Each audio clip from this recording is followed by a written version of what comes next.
at you with episode number 3 of the show that absolutely nobody asked for. This is just going to be a 20-minute episode, 20 minutes sharp, nothing more than that. The last one went a little long with KK, obviously. But this one, we're going to cover parenting styles, how we were parented, the differences between the two of us, and then maybe a little bit, if we have time, on how we plan to parent. We've talked about it a little bit, but not real strategically. No. But I think for the most part, we're on the same page. Yeah, I think we're definitely on the same page. But when we think about how we were raised, there's so many differences. Like for one, for me, I was raised by 2 Marines, and they were young, relatively young at the time of having me, and I was their first child. Right. In contrast to you. Where I'm the youngest of 3. And my parents, when they had me, were obviously a lot older than when your parents had you. Yes. When I think of my being raised, I would just use the words tough love is really how I feel like it was. Yeah. Which I have zero, I'm proud of the way I was raised. And I'd imagine you are too. Yeah. And we have great relationships with our parents. And I'm happy to be the person that I am today. Right. But there are things when I think back on it, like, probably I'm not going to do things that way. Like my parents were really good at having rules, and they were really good at following up and making sure I followed the rules. And if I don't, there was always consequences from a young age. And there are pros and cons to that. Yeah. I did not have that. Really? No, I mean, my parents had rules, but I think that's also the difference how people talk about their first to their last. Because, like, you were your parents first. True. So, like, they were probably very strict with you. True. Whereas I was my parents last. And, like, they had rules and stuff, but there was probably some things that... Like, my sister would talk about... there was one time in high school when I got in trouble. Doing what? I got caught drinking. Okay. And my mom grounded me. But I honestly think I was probably only grounded for like a couple days. And that was the only time I ever got grounded. Yeah, well, I remember being literally grounded my entire sophomore year football season because I came home late maybe twice. Yeah. And that was the punishment. It was very strict. I remember if I didn't get straight A's, I would also be grounded in high school. Yeah. Because, and my dad's rationale behind that was, and my mom's too, was that I was fully capable of getting straight A's. Right. I had the brains to, or whatever you want. You don't need much brains to get straight A's in high school. Right. But I had the ability to, and so they held me to that standard. And I did, essentially. I think I got a couple B's, and I got grounded when I got some B's. So I had a good grade point average, but there were consequences when I didn't get straight A's. And I feel like we'll have that same type of motivation for our first child. Yeah. I mean, we want them to have good grades. Of course, you want them to do the best they can. I just am not convinced that the ultimatum is if you don't get straight A's, you get grounded. I think I understand the rationale behind that. And we don't have time to go into the extreme depths of that. You're more about like talking things out with somebody than just like giving them a punishment because something happened. Yes. I think we'll probably have very similar ideal goals for our children that our parents did for us. But I think we'll probably just go about a different method of hoping to achieve those goals. Yeah. You know? Yeah. But like growing up as a kid being punished, like I was spanked frequently. Not only spanked, I was choke slammed by my mom once, and she knows that. Actually, I wasn't technically slammed. I was slammed against the wall. I think I swore in front of her, or I mouthed off to her or something. That was I was like in 4th or 5th grade. But maybe this is also the difference of raising a son as compared to raising a daughter. Great point. But I mean, not many mothers will choke slam a boy or a girl. I mean, did you deserve it?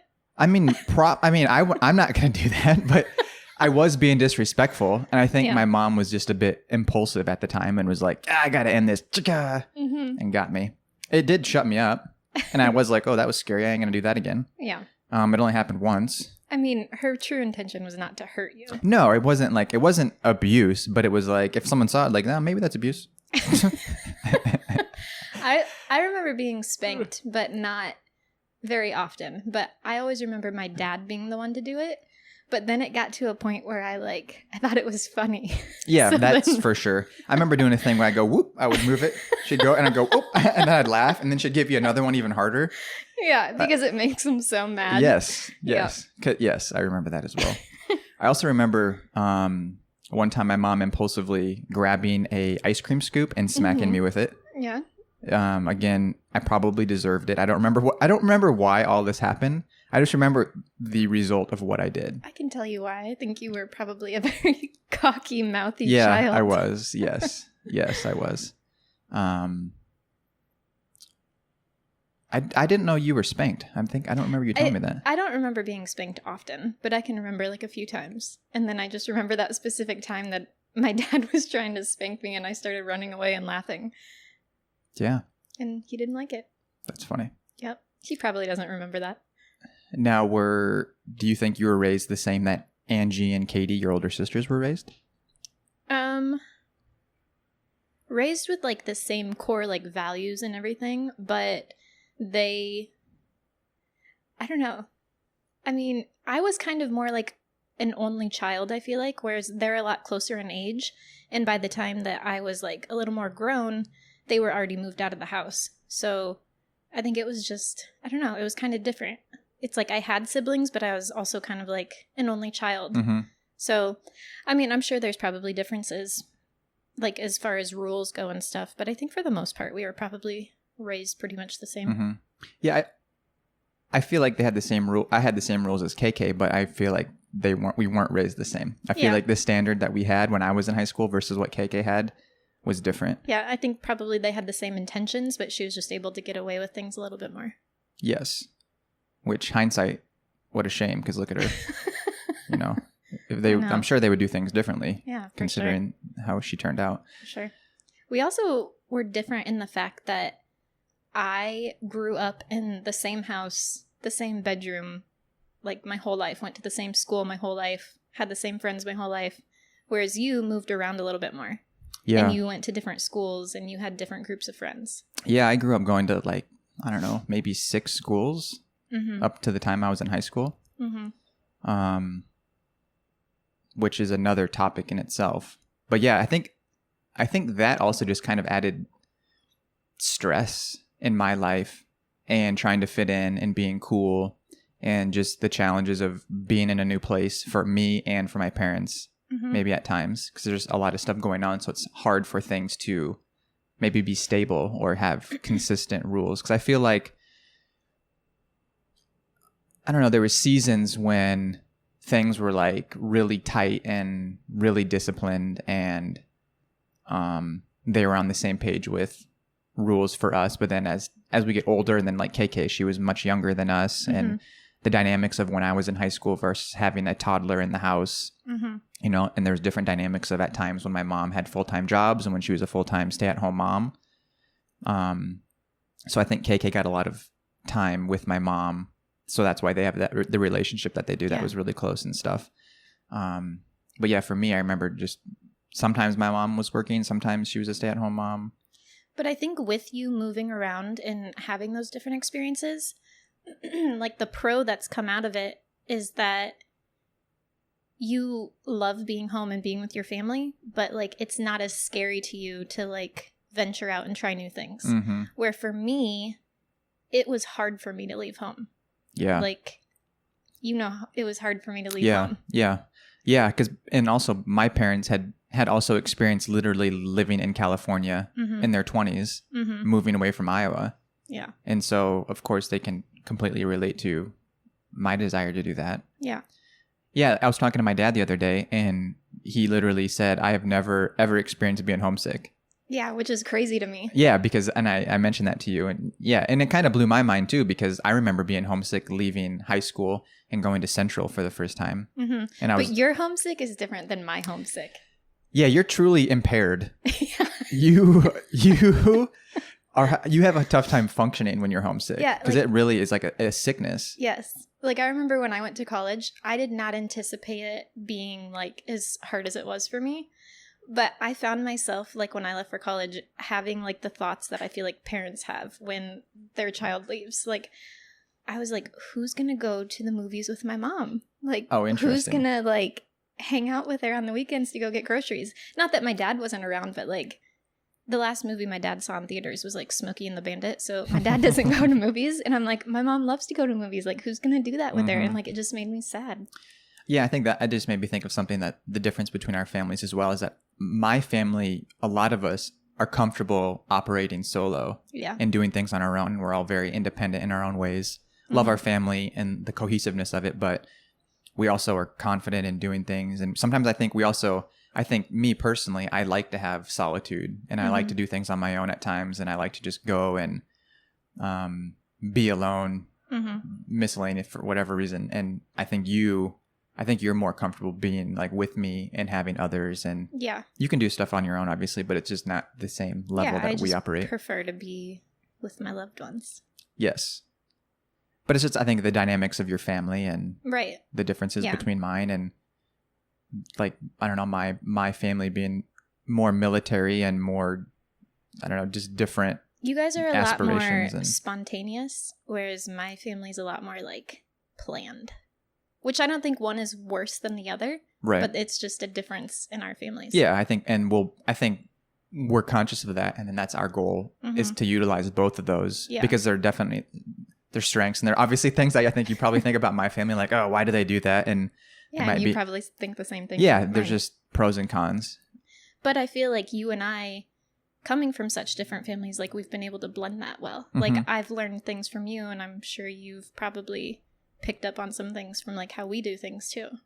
Yes. Yeah. There are so many things that I think are incredible about your family. And then there are some things that I think are incredible about my family as well. Sure. And things that I still admire. And I'm grateful every day for the way that I was raised. But yeah, same. Yeah. So are we going to spank our secret baby name girl? Secret baby name. I'm starting to think people think her name is secret. I mean, I would prefer not to. Yeah. I don't feel like it. I feel like we can successfully parent without having to do that. Yeah. I'm not, if I hear that somebody spanks their child, I'm not like, oh my gosh, like, how dare you? Right.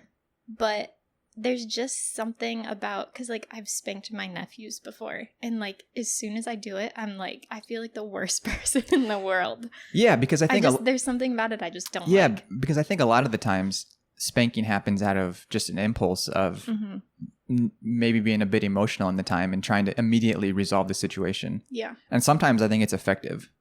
Like I think just in general, violence should be the last resort. Right. In anything. Right. But oftentimes it might be necessary to end something that, another topic. But for kids, like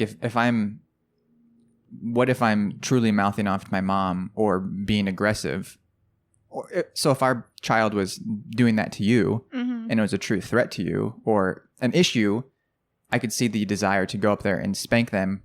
Right. To dominate. I mean, it would be like exercising like your power over them to get them back in line. But again, I just don't think it's maybe always necessary. I think something that's probably kind of shaped my view on that too is like working in a school. Like I work with some kids that are like that and they push your buttons and they love to push your buttons, but it's like you can't spank them. So it's like I have to find alternative ways to try to get through to them to like fix the situation or like understand why they're behaving the way they are. Yes. Yeah.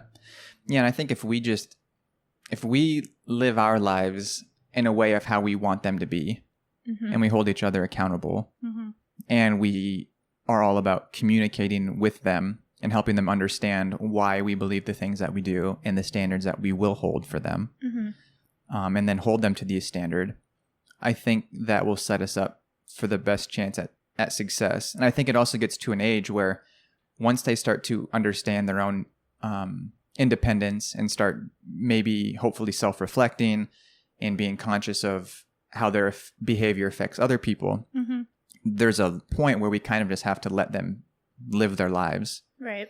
And I think it depends on maturity. And I don't think there's a specific age. I don't think at 18, all of a sudden that's the age where we can all of a sudden give them free reign. I think it could happen. I mean, at like 14 or 15, if they exercise a maturity level. Yeah. And when you first said that to me before, because we've kind of discussed this, I was like, what are you talking about? But I think as you explained it to me, I'm like, yeah, yeah, you're probably because, right. Because when I think about when I was in high school, I fully understood what my parents wanted me, how they wanted me to act and not act. But I chose to do it anyways. And my motive ended up being how to just do what I want without them knowing. Right. I didn't truly embody the values and the morals that they were teaching me. Yeah. So the goal is to get them to truly buy into the morals and values that we believe in. And if they internalize it and it's real in their hearts and they believe in it, ideally they wouldn't behave in a way that we don't think is correct. Ideally. Yeah. I mean, this is all in theory. I bet you there's parents. There's probably parents at us just laughing their heads. I know there's people that have kids that are like, oh God, just you wait. Just wait. That's exactly what I was thinking. We talked about, remember, sweetie, they're talking about raising kids. Remember when we did that at 20? Yeah. Okay. Yes. So we'll come back probably to this and be like, good, it's a nightmare. Right. Nothing's working. But I think everyone, like, especially first-time parents, those are the intentions that you go into parenting with. And of course, it's not going to go exactly as you plan. But I think that's just kind of how we hope things to turn out. Yes. Yes. Well, we're getting close. We're already at 17 minutes. Nice. We should. I want to talk about this again. Okay. Because I feel like there's so much more we have to talk about. Oh, yeah. Like, we're just getting into the gist of parenting. So I think maybe on the next one, we should talk about this again. Now that we're 2 weeks out from the baby. We should address, I guess, maybe not even stuff when they're like able to walk and talk. We should maybe address stuff that's like when they're newborns and getting through that as a couple and setting ourselves up for the best chance at success at just developing the little nugget at a young age as we're trying to talk about them already as a teenager. Talking about spanking them already. Yeah. Yeah. But got 2 minutes left. Let's do shout outs. Okay. I want you to go first. We haven't shared our shout outs with one another. We just said, we got our shout outs in mind, and then we're going to talk about them here. So my first shout out is going to go to Tim and Terry Hungerford. I think you and I both agree that they seem like great parents in lieu of what we're talking about. Mike's family has known the Hungerfords for quite a while, and this past summer when we went to their house for the 4th of July, their daughter was there, and I think we both left saying, like, how do we raise our daughter to be like that? Yes. Both of them, between her and Sam, incredible kids. Can't say enough about those two as parents and as people. Right. Or Tim's biceps. No one has finer biceps. Yeah, that's true. But yeah, that's a great shout out. They just have something about the family that just seems like so ideal, and you can just tell it's raised in love and respect, and because there's a lot of incredible parents and families that we know, but I think they're just a couple and a family that stick out to us. Yes. Yeah, and I could go on for days about how much I respect them and appreciate them and love them. And we could do that about many other families. But yeah, that's a great shout out. That's my shout out. Yeah. Which my shout out was to also parents, but they are just recent parents, to Ryne and Anna Billesbach. Nice. Ryne, longtime friend from Central College, Illinois native. They just had a beautiful little baby boy. I know Ryan's going to be a good dad. I'm sure Anna's going to be a great mother. They already seem to be proud and the baby's healthy, so I wish them the best, and I'll be praying for them. And for sure. I am not going to shout out Shane Kruse per his request. That's good. He didn't want to shout out, so he said, "Would you please stop shouting him out?" So I'm not going to shout out Shane. Although I'm a little bitter. Last night we had the opportunity to play Xbox like we do every Friday night on the squad, the squad of trios. Yep. And Colton and Shane failed to play with me. Bummer, man. I don't know what Colton was doing. He didn't tell me what he was doing. He just said, I'll maybe be on tomorrow night, which is very rare because Colton's an Xbox addict. So I'm a little disappointed at Muddy Mantis. I am disappointed at Damasta Slasha. Shane said he was working today, which I understand why he didn't want to stay up late last night. But I'm also confused at why he wants to work on a Saturday. So I think he might be wanting to buy a new gun. Get a little bit of overtime in to buy another gun, because that sounds like something he likes to do. Well, he's working for it, no problem. I respect that. He also recently scratched his truck, his new truck. Ooh. He was very bitter about that the other night. Couldn't let that go. Even though you could probably repair it or, no one even probably notices it, but yeah, he's a little salty about the truck, but he did it to himself. So, but again, this is not a shout out to him. Okay. Just telling Good him. To know. Just, I want to give a quick shout out to my dad. Okay, we're at 20 minutes, 30 seconds. My mom just shared that she went grocery shopping and tried to buy him his Apple Crown, which is his favorite liquor.